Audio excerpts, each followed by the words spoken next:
ଜଣେ ସାଧୁ ଥିଲେ। ସ୍ୱଭାବତଃ ସେ ଥିଲେ ଜଣେ ଯାଯାବର। ସାରା ଜୀବନ ସେ ଏଣେ ତେଣେ ଘୁରି ବୁଲୁଥିଲେ। ଦିନକର ଘଟଣା, ସେ ଯେଉଁ ରାଜ୍ୟ ଭିତରେ ଦେଇ ଯାଉଥିଲେ ତାହାର ରାଜା ଥିଲେ ଭାରି ଧର୍ମପରାୟଣ। ସାଧୁ ସନ୍ଥମାନଙ୍କୁ ସେ ଆଦର କରୁଥିଲେ। ସାଧୁଙ୍କ ସହିତ ତାଙ୍କର ସାକ୍ଷାତ ହୋଇଗଲା। ସେ ତାଙ୍କୁ ନିଜ ନଅରକୁ ନେଇଗଲେ ଓ ସେଠାରେ ତାଙ୍କୁ ଅତିଥି ପ୍ରଦାନ କରାଗଲା।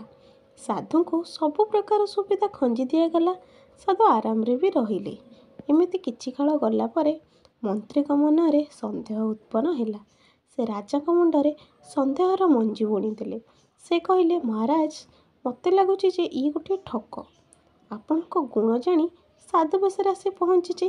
କାରଣ ଆଗରୁ ଆମେ ଯେତେ ସାଧୁଙ୍କୁ ଦେଖିଛେ ସେମାନେ ସମସ୍ତେ ବୈରାଗୀ।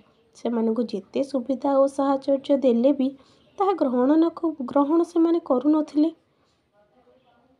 କିନ୍ତୁ ଇଏ ତ ମହା ଆରାମରେ ଅଛନ୍ତି। ରାଜାଙ୍କ ମନକୁ କଥାଟି ପାଇଲା।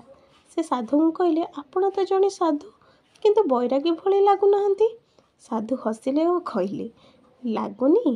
ହଉ ଦେଖ, ଏବେ ଏଠି ଆରାମରେ ମୁଁ ଶୋଇଥିଲି। ତୁମ ଆଗରେ ଆନନ୍ଦରେ ମୁଁ ମୁଣି ଧରି କୌପିନି ପିନ୍ଧି ବାହାରିଯିବି। ଟିକିଏ ବି ଫରକ ପଡ଼ିବ ନାହିଁ। ତୁମ ଆତିଥ୍ୟ ବା ସାହଚର୍ଯ୍ୟ ମୋତେ ଟିକିଏ ବି ଛୁଇଁ ନାହିଁ। ଅଥଚ ଯେତିକି ମିଳିଛି ତାକୁ ସାଦର ସ୍ୱୀକାର କରିଛି। ଏଭଳି ସହଜ ଅସମ୍ପୃକ୍ତ ହିଁ ବୈରାଗ। ଯେଉଁମାନେ ବୈରାଗୀ ବୋଲି ପ୍ରମାଣ କରିବାକୁ ଚେଷ୍ଟା କରନ୍ତି ସେମାନଙ୍କ ପାଖରେ ବୈରାଗୀ ପ୍ରଦର୍ଶନର ଆଡ଼ମ୍ବର ଥାଏ। ଏହା କହି ସାଧୁ ନିର୍ବିକାର ଭାବରେ ଚାଲିଗଲେ।